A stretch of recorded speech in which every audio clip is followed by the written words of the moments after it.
Okay. What if the universe is static, which is the idea of a universe as kind of a space is more or less illusory, kind of like maybe a glass jar or cup is made up of empty space because there is space between the atoms, or the molecules are technically, according to the materialist reductionist view, primarily empty space.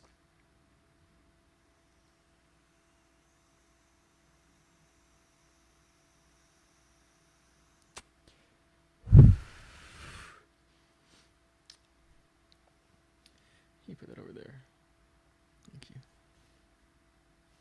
Well, I'm gonna have to pause this for a moment, folks. I'm sweating under my nipples. No bullshit. Alright. So what if space is kind of like a time crystal, or the universe,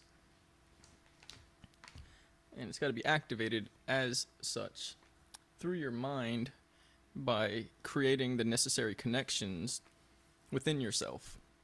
So we have the idea of this universe thing, and this is a solar system, but there's orbitals. It doesn't work that well. It kind of does, because anyway, there's orbitals, and they oscillate in a variety of movements, motions, cycles, and these relate to our consciousness, our stages of so-called evolution, however you want to look at this. Even your dreaming, the dreams you have, the personalities that develop in life, the people who are around you. And we think that these, when these happen to fall over here, we are like this. But in reality, it's more of like a clock where so does the clock say it's 3 o'clock with the big hand there, or even a digital clock, but it's kind of better with the better analogy with analogous version. Analog. That was weird. Twister. Is it saying it's 3 o'clock because the gears rotate around and that's what's happening, or is it saying because it is 3 o'clock in the day, the sun is at this angle and it's this many hours since sunrise, that it's saying that? Now, you can say, oh, clearly it's just saying it because it's aligned that way, because if I misalign it, it now says something different. Let me check to make sure this is recording. Yeah, it is. Okay. But then, so imagine if you have something that's so intrinsically secure, inherently secure, meaning its format is so accurate, you could say it's what's being measured in terms of the measurement of time as an abstraction. Now, an atomic clock comes to mind, or say your own brain, because it's the same process. Now, not according to time, but according to consciousness, in the sense that the universe you're perceiving is going to depend on the alignment within your own brain, your own mind, really. The brain is kind of a different aspect of that. Maybe it's a filtration system or processing. It handles the processing in other locales, if you will. But dependent on how well, let's say, you align yourself and your vision, is going to end up the degree of accuracy of the universe that you experience. And so now, does that mean that that universe is a product of your mind, or that your mind as a universal measurement tool is a product of how accurate you are in perceiving the universe? Don't think about it too long. So the idea, unless you get, anyway, the idea is, if we have this just solar system, so then you got a bunch of solar systems, if you will. But we'll start with one. I don't know why there's 3 planets in orbit. And so, say this is phasing in and out, kind of like the moon phases or something, but everything is kind of in a rotation. The moon phases kind of throw a sine wave in there, if you will, where everything's kind of oscillating more, kind of like it's a fractal shape, more or less. It's like a fractal, and you can count up the total fractal surface. I can't remember the terminology pattern for that. I'm running through it. And then with the moon or with other technological aspects within that, we get this minor oscillation, and maybe this breaks down time even more and makes this kind of arraying cascade of extra time, or maybe it kind of produces a dysfunctional cascade, like a kind of diminishing returns of awareness within a uncontrollable or an unclosable fractal. And you can kind of see if we're phasing time that way, well, we're creating those oscillations in this big system, whatever this is, whether it's mind or projection or whatever. And so it's kind of like taking, I don't know, everything's already a fractal because it's already in oscillation, but it's more so smooth, if you will. So it's like taking that and say, by smooth I mean you have a planetary orbit there or some orbit there, stars, whatever, and the orbits don't necessarily cross and like go way out of whack and do crazy stuff. They kind of just oscillate within themselves, kind of like electron orbits or something. So then if you have consciousness going up and down so much, but it doesn't match these overall systems, what we result in, our experience is going to be in disarray. It's going to be at an abstraction compared to what's happening here. And if there's this big occurrence that's taking place here, it means it's basically missed out by the consciousness that are in there. They're out of phase, kind of like they're using half of the frame rate on the TV screen at a time, and so the rest of it is static, blank, or some other reality, or garbled reality. And the brain is kind of like that processing system for that. And so the idea, to break it down in simple terms, you could see how adding those things to it, which is kind of a tangent I went on, it changes the structure of that so that the information it could be chaotic, or it could be definitively controlled or relatively definitively, to the point where you get this physical projection that kind of plays out over time, and you can more or less control time, add time, and not have infinite time, because again, if your psychology is according to something either beyond here, and then this is trapping it because it's a kind of like a bad step down filtration system, the algorithm won't, like I said, add up ultimately to where we're supposed to be, and it kind of doesn't.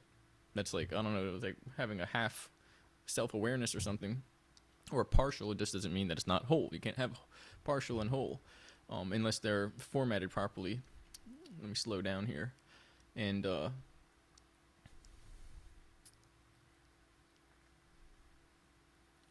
so we could end up with that system, but we'd have to slowly match it to what's happening in reality. It's really abstract talking about this, because you can imagine if we're in a system that wasn't modified and we modified our solar system, if it's 1 million years ago, we really don't know at all how it could have changed things. It could have thrown those oscillations off, so our brainwave collectively went into a different state of projection and mapped out a different hyperbolic temporal universe, potential field, which could have introduced all kinds of stuff that we would have no way of seeing. And that's where you would have, if there was a trend of changing things, it would have to be so controlled that it didn't go into nothing and disappear, or expand out into infinity and basically act like a supernova that has to be started over again. That's infinite phasing over, like somebody's flashing a light bulb in your face and you can't calm down enough and relax the eye muscles to calibrate and see the contrast in the dark. And then the other way is basically you're there and somebody's shutting off the TV real quick and it's fading to black over and over and over again in an infinite cycle. It doesn't matter if it takes 2 seconds or not, and they stretched out 1 million years in between them. If we modified our systems, that's pretty much how it's going to look from the larger perspective. And then within each phase, a whole bunch of stuff has to go on from people in the system, and people could potentially be outside the system in order to realign the consciousness of the individuals that are in there, because that might be the interface that occurs that enables the collective as a whole to integrate into what we call the accurate universe, based upon more or less the opportunities we have. So I went a few different directions here. Let me see if I can do it one simple time, which is more or less you have the universe, say it's a fractal, not a Sierpinski, but something's going on. And it's equivalent and symmetrical and balanced, and it's complex and so on. And so, and it's expansive, it can do anything. Okay, and so then when we are here, we're in a physical form that's more or less limited. And sorry for the stick figure.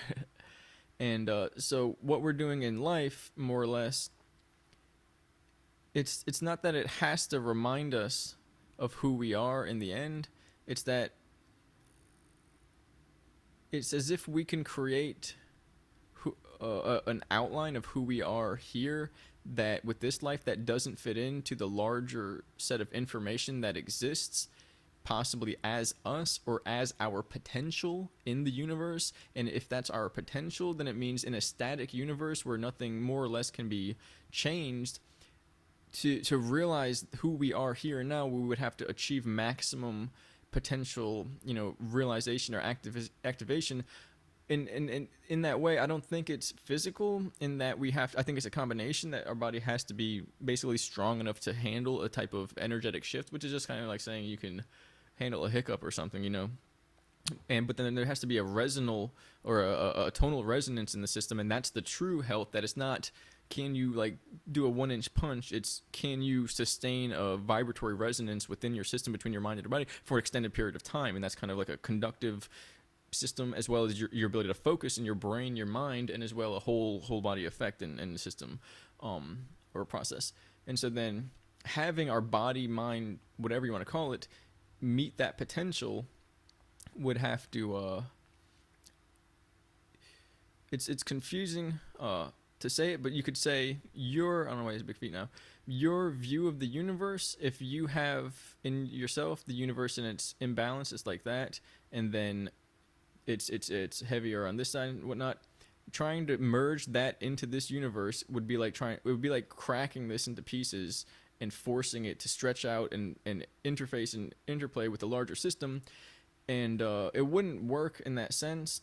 And so then it's kind of hard to say it, but more or less the goal is, if in this theory, if you will, or this interpretation, to achieve the most accurate view of the self with the most expanse, but it's just simply accurate, but in the same sense where there's like a fractal and you got multiple layers, that could be confused for expanse, where you're just like making it bigger and repeating the same thing over and over again.